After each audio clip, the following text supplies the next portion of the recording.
Muito bom dia, tá começando o Refil, eu sou Arthur Gubert, hoje é terça-feira, dia 9/9 de 2025. No programa de hoje a gente vai falar sobre o Ozempic, que além de tirar tua vontade de comer, tá tirando tua vontade de tomar trago. Olha coisa boa. Sabe quem voltou? O telefone fixo. A gente vai falar sobre esse assunto hoje também.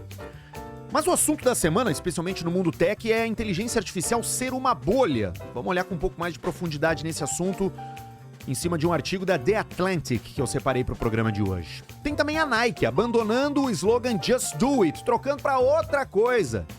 Vamos falar disso também. E para fechar, tem um estudo que vai ser divulgado hoje e aprofunda a visão no assunto violência nas escolas no Brasil. Tudo isso para você começar o dia cheio de assunto com o Refil. Mas antes, deixa eu fazer o refil do meu café. E aí a gente vai direto para as histórias. Você assina o seu café da All Brewder através do link que tá na descrição do episódio. Aqui no Spotify, aqui no YouTube, não interessa onde você tá olhando. Mas ali a primeira coisa que aparece na descrição é o link para você cair lá no site da All Brewder, utilizar o cupom REFIL exclusivo para ouvintes do programa e garantir o café batendo na porta da sua casa. Do jeito que você quiser, na frequência que você decidir, beleza? Vamos lá, porque hoje o programa tá cheio de coisa pra gente conversar. Imagina só, um remédio criado pra tratar diabetes tipo 2, que depois virou febre no combate à obesidade e agora pode estar ajudando as pessoas em algo que ninguém esperava, que é diminuir a vontade de beber álcool. A gente tá falando da semaglutida, né? Mais conhecido aí pelos seus nomes Wegovy, Ozempic, né? Eu não sei se o Mounjaro aquele é semaglutida também, acho que não, mas enfim, essas drogas que milagrosamente você espeta na barriga e daqui a algumas semanas está perdendo peso. Pois é, milagroso mesmo, porque os cientistas já sabiam que ele reduzia o apetite por comida. Inclusive, esse é o caminho de quem consome essas drogas para perder peso. Mas um estudo mais recente ainda mostrou que além de cortar a vontade de comer, ele corta a vontade de tomar álcool em cerca de 40%. É como se o cérebro desligasse aquele sinalzinho que fica pedindo mais um copo, mais uma taça, mais um shot. E o mais surpreendente é que isso aconteceu mesmo em doses baixas, né? Bem menores do que as usadas normalmente para tratar a obesidade. Bom, para você ter uma ideia do tamanho dessa descoberta, tá? As pessoas que tomaram a semaglutida, não é que elas beberam menos, elas beberam muito menos do que o grupo na pesquisa que tomou o placebo. Quase 40% dessas pessoas terminaram o mês sem nenhum episódio de beber em excesso. Enquanto no grupo que não tomou o remédio, esse efeito foi de 20%, ou seja, o dobro das pessoas bebeu bem menos. E nós não estamos falando aqui de quem tomou e não tomou. Todo mundo achou que estava tomando. Esse é o lance do placebo, né? O cara recebe uma dose, só que não é nada. Então o efeito realmente é cientificamente comprovado. Claro, ainda é um estudo pequeno, com menos de 50 pessoas, foi feito num laboratório, com todas as coisas extremamente controladas. Mas ele confirma esses relatos que já vinham aparecendo dos pacientes que começaram a tomar remédio para emagrecer e de repente perceberam que já não tinham mais vontade de beber, né? Um efeito colateral inesperado e muito bem-vindo para muita gente. Porque assim, se essa linha de pesquisa avança, pode ser uma revolução no tratamento da dependência de álcool. Hoje existem medicamentos para isso, mas a eficácia é bastante limitada, né? E a semaglutida pode se tornar essa nova peça no quebra-cabeça aí, porque ela ataca diretamente aquele mecanismo cerebral que dispara o desejo pelo consumo do álcool. E por que isso importa? Bom, fui atrás de alguns números, tá? No Brasil, são 12 pessoas que morrem por hora em eventos associados ao excesso de álcool. Então a gente tá falando de uma questão de saúde pública, além apenas de você beber um pouco menos para desinchar.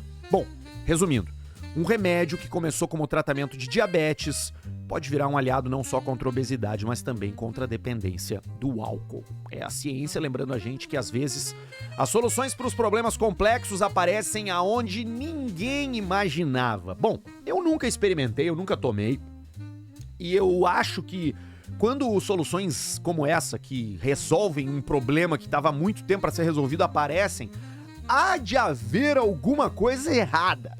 Ainda não apareceu, mas sei lá, vai saber, daqui a 10, daqui a 20 anos, a gente vai conhecer os reais efeitos desses medicamentos milagrosos. Mas por hora, tá valendo a pena.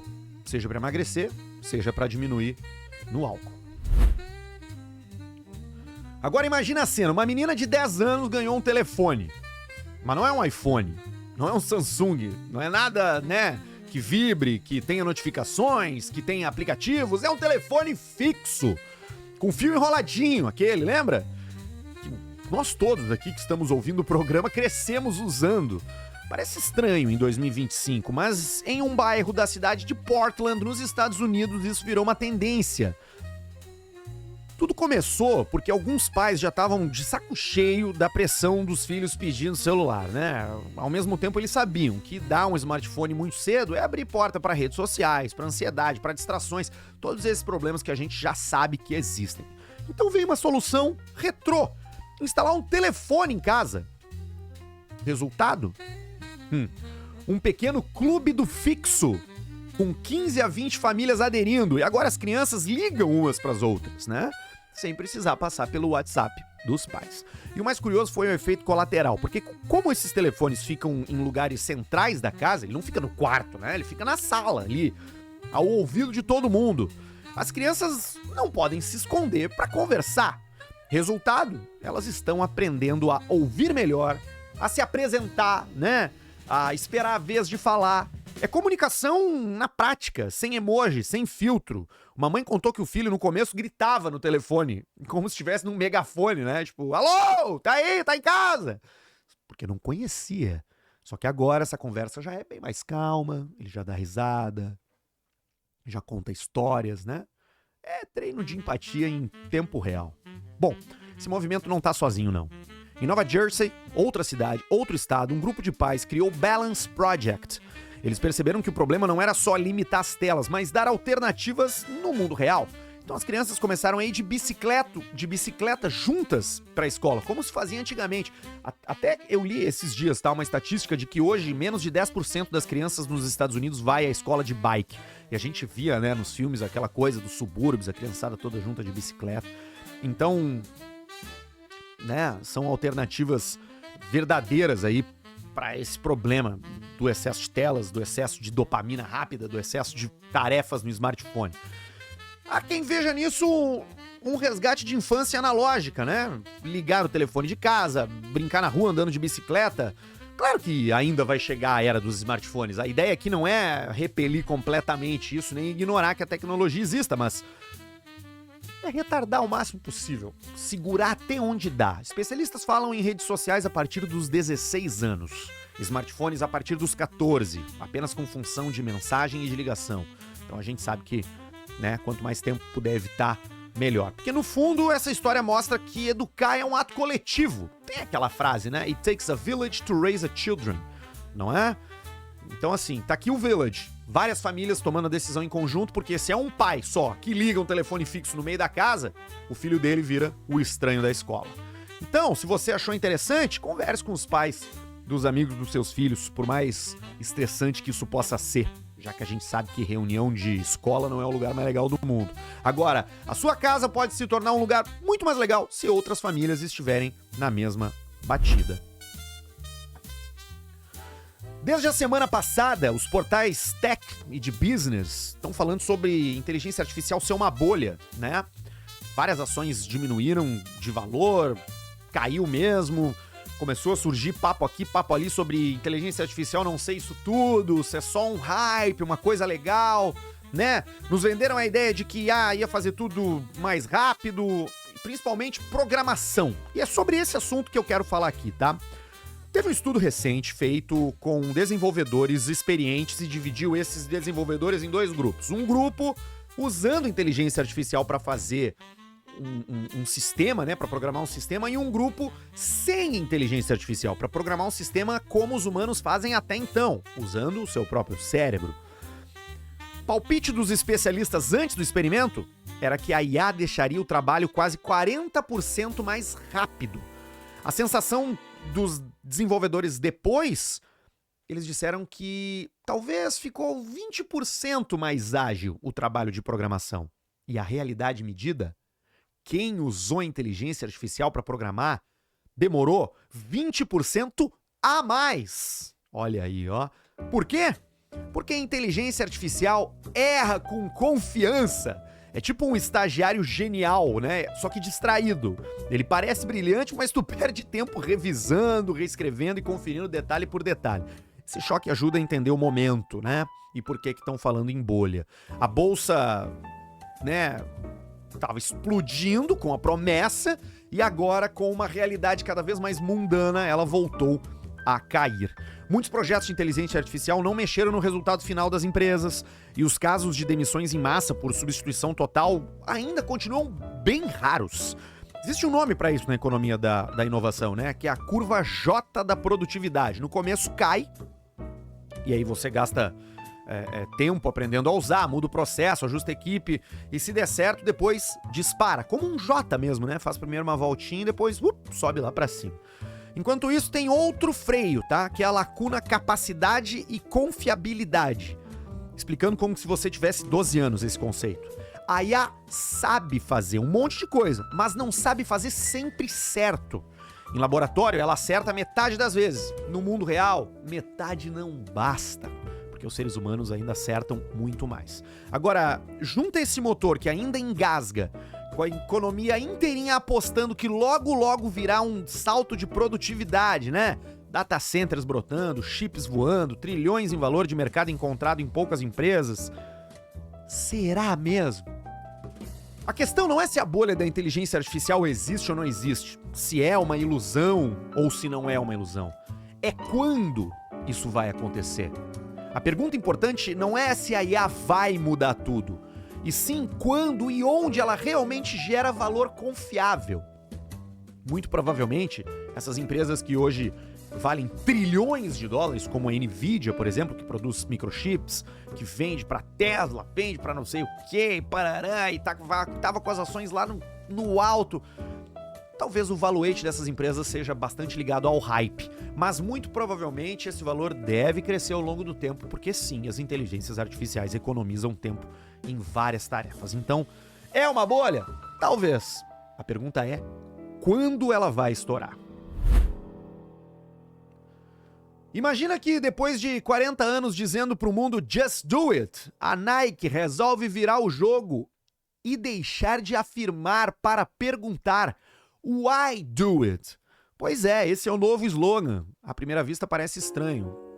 Como assim questionar o próprio mantra, né? Mas a lógica é clara. Falar direto com uma geração marcada pela ansiedade, pela comparação constante, pelo medo de não ser perfeita, pelas perguntas. O novo filme publicitário da Nike, narrado pelo Tyler, the Creator, que é um ídolo dessa geração que tá cheia de perguntas pra fazer, né? Não mostra medalhas, não mostra pódios, não mostra gritos de vitória, mostra o instante antes, a hesitação de chutar a bola, de mergulhar, de arriscar o movimento. É nesse microsegundo de dúvida que mora a mensagem. Não importa se vai ser lindo ou desajeitado, o importante é escolher fazer. Essa virada não é só de publicidade, é de sobrevivência, tá? Vamos olhar pros números. A Nike vinha sofrendo queda de venda, concorrentes como Adidas e Hoka e o On, aquele tênis que hoje em dia todo mundo tem, crescendo com a geração Z, e um certo desgaste do discurso que já foi revolucionário, né? A solução foi voltar às origens, performance, esportes, comunidade, e deixar um pouco de lado a estética lifestyle. Vale lembrar que o Just Do It, esse slogan da Nike, sempre mudou o tom conforme o momento cultural. Ele nasce lá nos anos 80, aliás, uma curiosidade, caso você não saiba. Essa frase, Just Do It, inspirou o publicitário que a criou por conta de um cara que foi condenado à morte nos Estados Unidos. O Magrão tinha matado lá um cara num posto de gasolina, depois matou não sei quem, foi preso, foi levado lá pro injeção letal e nas últimas palavras os caras perguntaram pra ele: "O que você quer dizer? Quais são as suas últimas palavras?" E aí ele responde: "Just do it", que é tipo assim, me mata logo. E aí quando o publicitário da Nike leu essa frase no jornal, ele pensou: "Pá, tá aqui, ó. Tá aqui o slogan da nossa empresa". Só que a mensagem agora é "Why do it?", para que você se lembre sempre por que é que você chuta aquela bola, por que é que você mergulha na piscina, por que é que você se move em direção ao seu propósito. É um reforço bastante interessante em uma geração que tá cheia de perguntas e com muita dificuldade de encontrar as respostas. Fechando com esse assunto aqui, ó. Essa pesquisa vai ser divulgada hoje, tá? Agora às 6 da manhã, certamente não foi ainda, mas ao longo do dia pode ser que ela chegue até você. Então aqui no Refil já vou antecipar esse assunto, beleza? Bom, nos últimos 20 anos, 42 ataques em escolas brasileiras deixaram 53 mortos e 129 feridos. Mas por incrível que pareça, a gente ainda sabe muito pouco sobre quem mais importa nessas histórias: as vítimas. O estudo Pra Lembrar e Reagir, esse que vai ser divulgado hoje, foi feito pela Campanha Nacional pelo Direito à Educação e pela Faculdade Latino-Americana de Ciências Sociais, tenta virar o foco desse assunto. Em vez de repetir as narrativas que giram em torno dos agressores, né? Esse estudo ouviu 18 sobreviventes, familiares, testemunhas, pessoas que carregam no corpo e na mente as cicatrizes que não somem quando as câmeras vão embora. O que aparece nesses relatos é duro. Pessoas com síndrome do pânico, depressão, pesadelo, medo de sair de casa, professores que ainda vivem sob ameaça, jovens que viraram adultos traçando rota de fuga em qualquer lugar que entram. A violência não acaba quando acaba o tiro. Ela se prolonga em cada lembrança. Uma mãe, inclusive, resumiu numa frase: lembrar é a única forma de reagir. E lembrar também significa enxergar o contexto. Vamos lá. Mais de 80% dos ataques mapeados aconteceram depois de 2018. O que tem em 2018? Um ambiente político que normalizou discursos de ódio, flexibilizou armas e ampliou a influência de subculturas violentas, como, por exemplo, a dos incels, os caras que acham que as mulheres não prestam, os mané, né? Os virgão, né? Meio que por escolha, porque incel significa involuntary celibate, né? Eu sou celibatário involuntariamente. Eu quero as minas, mas as minas não me querem, então a culpa é delas. Muito legal essa lógica. Então o problema não se resume só a bullying, né? Conflitos escolares. É algo sistemático na sociedade. Envolve essas questões de gênero, envolve ideologia, envolve uma cultura que transformou armas em símbolo de status e de força. Outro ponto crucial: a escola sozinha não consegue identificar e agir sobre todos esses sinais. Professores com centenas de alunos não têm estrutura para mapear risco. E quando percebem alguma coisa estranha, muitas vezes não tem rede de apoio ou assistência para onde recorrer. E aí, o que o Estado faz? O que os nossos legisladores insistem, né? Em catracas eletrônicas, detectores de metal, policiamento ostensivo, só que assim, isso não é a solução. O que previne violência é proximidade e diálogo, especialmente dentro de casa. Mas como lembram os pesquisadores, falta vontade política para enfrentar temas espinhosos. A influência do extremismo online, o lobby armamentista, as hierarquias de poder dentro da própria escola. Então, esse é um assunto que a gente vê bastante conectado à realidade dos Estados Unidos. E sim, em comparação com o Brasil, a gente ainda está bem atrás desse negócio. Mas a gente é um país tão atrasado que eu não duvidaria se a gente estivesse agora no início de uma onda longa e com um potencial de crescimento muito forte em termos de violência escolar. Eu não estou falando de soco e briga, eu estou dizendo de crianças que vão armadas para a escola. A gente já teve casos de crianças que atacaram professores, de crianças que foram alunos e entraram em escolas armados. A diferença de nós para os Estados Unidos é que lá tem arma, né? Só esse ano já foram mais de 750 mortos por armas em ambiente escolar. Aqui no Brasil, a maioria dos ataques acontece com armas brancas, mas quando acontece com armas de fogo, são muito mais letais. Então, ficar de olho dentro de casa, tentar endereçar esse assunto através de uma conversa franca com as crianças é o caminho mais curto entre a possibilidade da violência e o não acontecimento de alguma coisa mais grave.